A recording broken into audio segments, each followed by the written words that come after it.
Hi everybody, welcome back to Technique Tuesday. We have been working with Polymer Clay for the last few weeks, and last week we talked about the importance of conditioning your clay. So today we are going to talk about cutting out shapes, and there are a few tips along the way that I wanted to share with you. So here I've got a piece of Sculpey Primo conditioned clay with some little add-ins, which once we get through our basics here, we're going to start going into different designs and different techniques. So this will be one of them. But for today, we're just going to focus on cutting out shapes. Now, you can buy various polymer clay cutters all over the place. Etsy, Amazon, any of the craft stores. But I want you to watch out for quality. So some of the metal ones, if you look carefully, will have a gap here where they're not stuck together very well, and that will translate into your pattern. I got this cheap set of plastic ones, and you can see that I can't use this one that matches this one because it's all wavy and wobbly. That's no good. So you can also, if you have a 3D printer, you can print your own, and there's plenty of designs out there. But there's also some great sellers of clay cutters, and I'm hoping to have a list of those for you guys to use, and hopefully some discount codes coming along as well. So I'm just going to pick some of my cutters that I have that I really like. By the way, I do like the ones with the holes in them, but I don't poke holes into my clay until after I've put the resin on it. I don't like any potential resin going through the holes and either clogging it up or seeping to the other side and getting resin on the back side of my item. So I use these afterwards, and I will use a Dremel tool to poke my holes through, but I don't do it ahead of time. If you want to put a slight indent into your clay so you know where to line it up, that's great, no problem. But just don't poke a hole all the way through. Okay, so to make it easier for my cutter to go through my clay and make a nice clean cut, there's a couple different things you can use. One is just plain boring baby powder. Another is water, and you'll see people use water too when they're using a stamp. And then the other is cornstarch. So cheap generic cornstarch.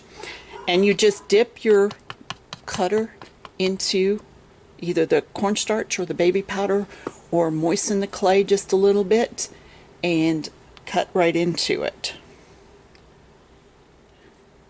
Now, I prefer baby powder. Other people swear by cornstarch. I think the reason I like the baby powder more is it doesn't ever have lumps in it. Doesn't matter which one you use, but whichever one you use, go ahead and wipe off the excess before you bake it.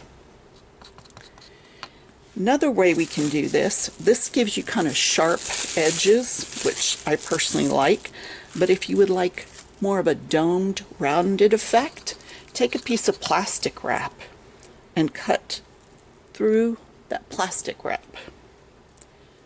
I'm going to lift these up so that you can see the difference.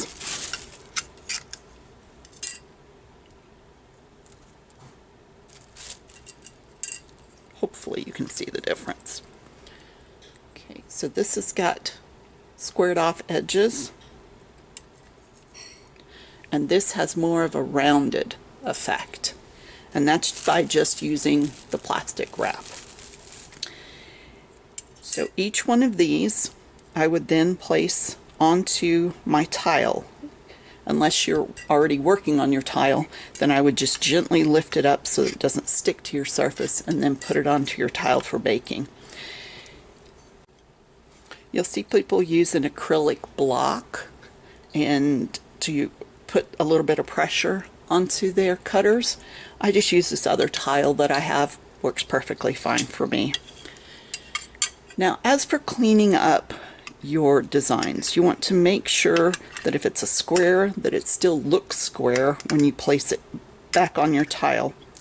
I find that cleaning up squares or anything with an edge is easier after baking, and anything with rounded patterns to it is easier to do before baking. Reason being is once it's baked, if you still see stragglers, you can just easily line up your knife and cut those off. Whereas on a rounded design, it's not so easy. So I try to clean those up before I even put them in the oven. So let's see. Like I said, this is one that's got little pieces sticking off of it. So either clean it up now, just like that, or use a craft utility knife, or wait till it's baked. So these are ready to go in the oven, but what I usually do is test them before I put them in the oven. And I'll cut off a piece of the material, the clay that I'm going to use, and place it on my tile and put that in the oven and just test and make sure that I've got my settings correct. Now, I don't know if you noticed, but I have another piece of clay off to the side. It's got translucent on the bottom, and then I'm just taking all these little scraps from what I just cut and I'm placing them on here, and then I'm going to cut out, actually what I'm going to do is flatten it first, either with a roller or put it through the pasta machine, and then I'm going to cut some shapes out of this. So give me a couple seconds and we'll come back and cut this as well. Now you can see that I've taken that piece of translucent clay that I had and I've laid out the scraps from this, and then I think I will just add a little bit of purple mica powder to the top with a paintbrush. Just kind of rub it all around. Again, this is one of the techniques we will cover in a later episode, but just wanted to show you what we have coming. Now I'm going to run my roller over it to take out any marks that the pasta machine left.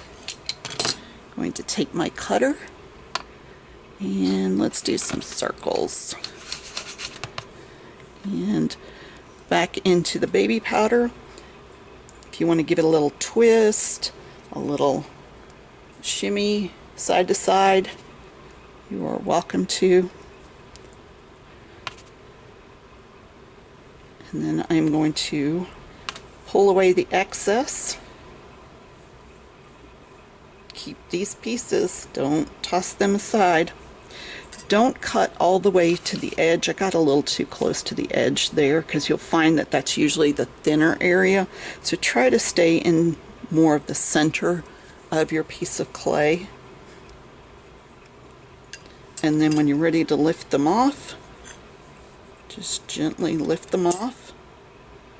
Fix your edges. Wipe off any baby powder or cornstarch. Gentle, don't wipe off any of your mica powder, and pop them in the oven. So come back next week and we will cover baking. See you soon.